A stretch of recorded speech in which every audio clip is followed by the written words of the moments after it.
देवराहा बाबा का स्थान, जहाँ पर वो तप किया करते थे, जप किया करते थे। वो ब्रह्म विलीन हो गए। उनके बारे में जितना कहा जाए उतना कम, और कई बार तो उनके लिए हमारे पास शब्द भी नहीं होते। देवराहा बाबा, जिनकी उम्र आज भी रहस्यमय है, कोई नहीं जान पाया कि उनकी आयु क्या थी। उनकी वाणी में चमत्कार था, वो जो कह देते थे वही सत्य हो जाता था। तो हमें सौभाग्य मिला है कि हम देवराहा बाबा के पंडाल में आ जाए हैं, स्थली पर आ जाए हैं, और ये सौभाग्य हमें दिया है उनके शिष्य रामदास जी ने, जिन्होंने हमें बताया कि न जाने कितनी संख्या में रोज़ाना यहाँ पर लोग आते हैं, उनकी सेवा की जाती है, खाने पीने से जुड़ी जितनी भी उनकी समस्याएं होती हैं उसका समाधान किया जाता है। 24 घंटे यहाँ पर भंडारा चलता रहता है। ये तमाम जानकारियाँ तो हम देंगे ही, और साथ ही साथ बात भी करेंगे उनके शिष्य रामदास जी से। रामदास जी, बहुत बहुत स्वागत है आपका। जय श्री राम। जय श्री राम। सबसे पहले तो मैं आपसे जानना चाहूँगी देवराहा बाबा के बारे में। देखिए, बाबा के बारे में तो संपूर्ण जगत जानता है, संपूर्ण विश्व जानता है। बाबा सरकार का जो दर्शन था वह मानव मात्र के समस्त मनोरथों को पूर्ण करने वाला था। मानव के समस्त कल्याण का जो साधन था वह बाबा का दर्शन था। बाबा कहते थे, बच्चा जब कोई मेरे दर्शनों के लिए घर से निकलता है और जब तक वह घर नहीं पहुंच जाता तब तक उसके कुशल और क्षेम की जिम्मेदारी मेरी होती है। मंच के समीप जो भी आता था, जैसे ही उसके कानों में यह ध्वनि पड़ती थी कि बच्चा दया है, जीव का सहज ही कल्याण हो जाता था।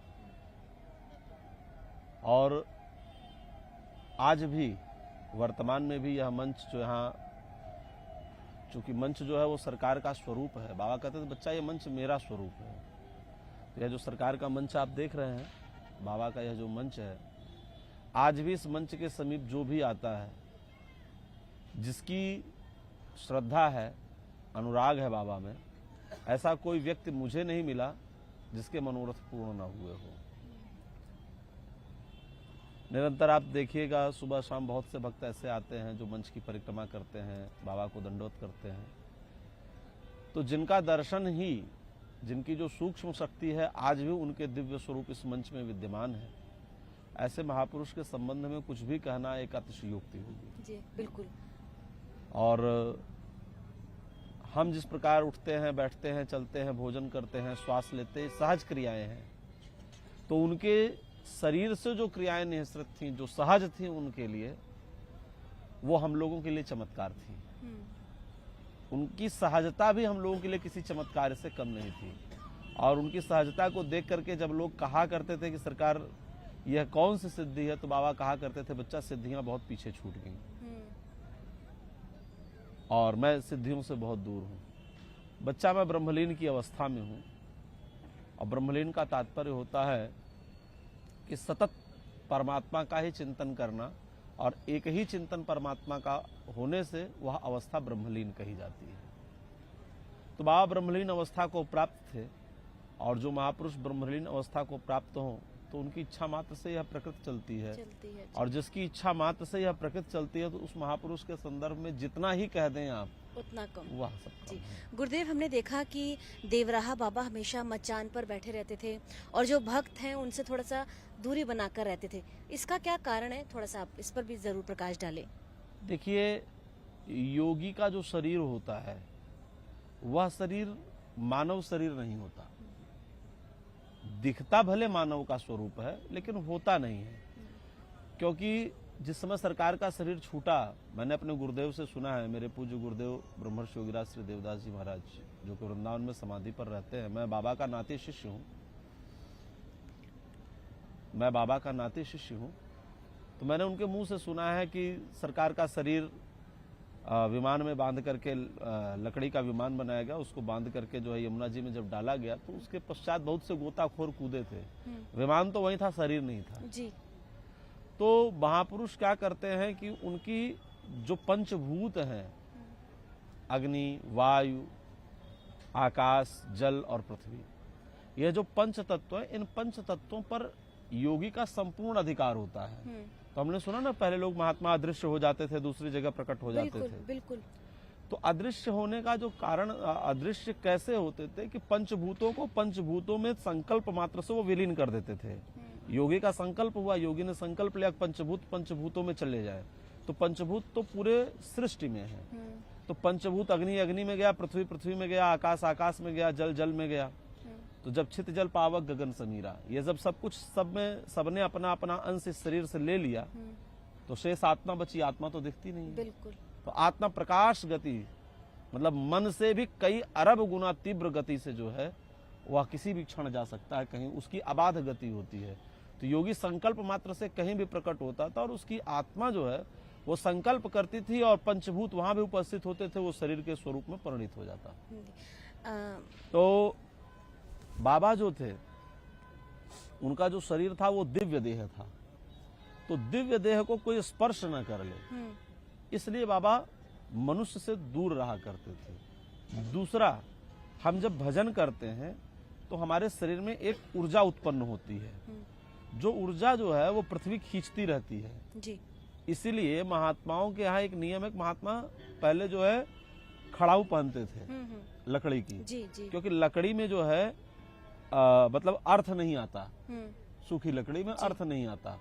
तो लकड़ी इसीलिए शौच इत्यादि क्रियाओं के समय खड़ाऊ निषेध है। खड़ाऊ पहन करके आप बाथरूम में नहीं जा सकते, खड़ाऊ पहन करके आप शौच इत्यादि क्रियाओं में नहीं जा सकते। क्यों? क्योंकि अगर वो गीली हो जाएगी तो भी आपका भजन ये पृथ्वी खींचेगी, आपके शरीर की ऊर्जा को ये खींचेगी। उसकी शुचिता भी रहती थी, और यह भी एक वैज्ञानिक कारण था उसका कि पृथ्वी से शरीर का जो स्पर्श है वो न के बराबर हो। तो बाबा लकड़ी के काष्ठ के मंच पर रहा करते थे और लोगों से थोड़ी दूर बना करके रखते थे, किसी किसी का स्पर्श किया करते थे। तो किसी किसी का स्पर्श वो भी चरण के द्वारा, जब किसी के ऊपर अति कृपा करनी हो तो चरण से सरकार आशीर्वाद दिया करते थे। यही कारण था कि उनकी जो ऊर्जा है उनके पास सुरक्षित थी, जिससे भक्तों का कल्याण करते थे। गुरुदेव के सानिध्य में इतना खूबसूरत यहाँ पर पंडाल आप लोगों ने बनाया हुआ है। हमने देखा छोटी छोटी झोपड़ियों के स्वरूप दिए गए हैं, और मैंने देखा भंडारे भी चल रहे हैं। ये सेवाओं के विषय में भी आप जरूर कुछ बताएं। देखिए, ये जो बाबा का मंच है, यहाँ से कोई भूखा न जाए, और इस दृष्टि से ये आश्रम, पहले तो आप ये जान लीजिए कि यह जो आश्रम है यह 12 महीने 365 दिन यहीं गंगा जी में रहता है, यहीं गंगा जी में रहता है। और ये जो अखंड ज्योत जल रही है, यह अखंड ज्योत 18 वर्षों से निरंतर बाबा सरकार की स्मृति में जल रही है जी। और बदरी रियासत के महाराज राजा उदय प्रताप सिंह जी के द्वारा यह मतलब सेवा संचालित है अखंड ज्योत की। तो यह जो सेवा है यह नित्य और निरंतर जो है 11 नवंबर से चल रही है। क्योंकि मेले में जब आप आते हैं तो ये पूरा रेत का मैदान होता है जी। बाढ़ उतरने के बाद यहाँ 22 फीट जल रहता है, 25 फीट। तो बाढ़ जब उतरती है तो यहाँ कुछ नहीं रहता है सिवाय इस आश्रम के। तो इस स्थान की एक और जिम्मेदारी बनती है कि भगवती के गर्भ में कोई भी आया है तो वह भूखा और प्यासा न जाए जी। तो दिनांक 11 नवंबर से यहाँ जो है सेवा संचालित है, और ये अखंड अन्न क्षेत्र चल रहा है, और 4 महीने के लिए अन्न क्षेत्र है कि जब तक सब लोग न चले जाएं तब तक यह अन्न क्षेत्र चलता रहेगा। देवराहा बाबा का जी। दूसरा जो है, इसमें झोपड़ियों का प्रावधान इसलिए है क्योंकि सरकार सदैव जो है झोपड़ी में ही रहते थे। ये काष्ठ जो होता है जिसकी झोपड़ी निर्मित है, ये बहुत पवित्र होता है क्योंकि यह कुश की प्रजाति का है, और कुश जो है सदैव पवित्र होता है। इसके ऊपर ग्रहण आदि के दोष भी नहीं, इसके नीचे रहने पर ग्रहण आदि के दोष भी नहीं लगते हैं। तो यह परम पवित्र माना जाता है और प्राकृतिक भी है। गंगा मैया को इससे कोई प्रदूषण भी नहीं होता है। तो इन प्राकृतिक और पर्यावरण को देखते हुए, परंपराओं को देखते हुए, कि इसको देख करके एक आभास जरूर होना चाहिए। अन्य दिनों में जो लोग पुल से निकलते हैं उनको ये देख के लगता है कि हाँ कोई महात्मा का स्थान है जी, जी। तो लोगों के मन में ये विचार आना चाहिए कि पहले महात्मा कैसे रहते थे, पहले संतों का निवास कैसा होता था, पहले कुटिया कैसे होती थी, आश्रम कैसे होता था। तो अतीत का जो चिंतन है वो वर्तमान में जागृत रहे, इस विषय को भी ध्यान में रखते हुए इसकी अवधारणा है, इसकी परिकल्पना की गई जी। गुरुदेव, देवराहा बाबा का आशीर्वाद सदैव सब पर बना रहे, इसके लिए क्या कुछ विशेष कहेंगे आप? निश्चित रूप से जो बाबा कहते थे, बच्चा जो एक बार अकारण भी कह देता है कि मैं बाबा का हूं, बच्चा उस पर मेरी दया है। बच्चा जो गौ सेवा करता है उस पर सहज मैं कृपा करता हूं। और एक लकड़ी है हृदय, दूसरी लकड़ी है राम नाम। तो बच्चा जब हृदय रूपी लकड़ी पर राम नाम रूपी की रगड़ होगी, तो राम नाम रूपी लकड़ी की रगड़ से जो है एक दिन भगवान का साक्षात्कार अवश्य हो जाएगा।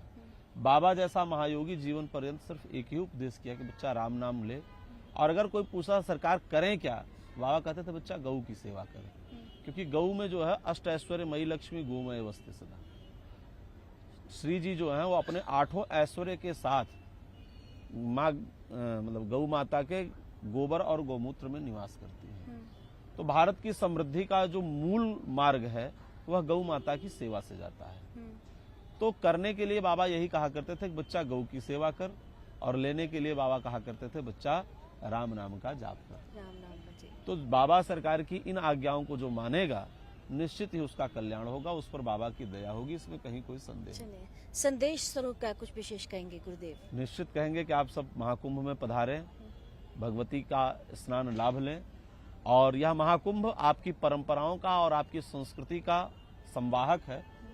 और यहाँ आप आकर के यह बताते हैं कि हम कितने धर्मनिष्ठ हैं, और हम पूर्वजों की ही भांति अरबों वर्षों से जिन पूर्वजों ने इस संस्कृति को ढो करके हमारी पीढ़ी तक पहुंचाया है, हम भी इसलिए संकल्पबद्ध हैं कि हम भी अपनी आने वाली पीढ़ियों को यह कुंभ जो है वह उपहार स्वरूप देंगे। जी, बहुत बहुत धन्यवाद गुरुदेव। नारायण। मैं बताना चाहूँगी कि मैं जितनी देर यहाँ पर बैठी, मुझे ऐसा लगा जैसे देवराहा बाबा मुझे देख रहे हैं और सुन रहे हैं। ये बहुत बड़ी बात है, और उनकी शक्ति का आभास यहाँ पर स्वतः बैठ के हमें भी हुआ है। फिलहाल यहाँ पर लेंगे एक छोटा सा ब्रेक,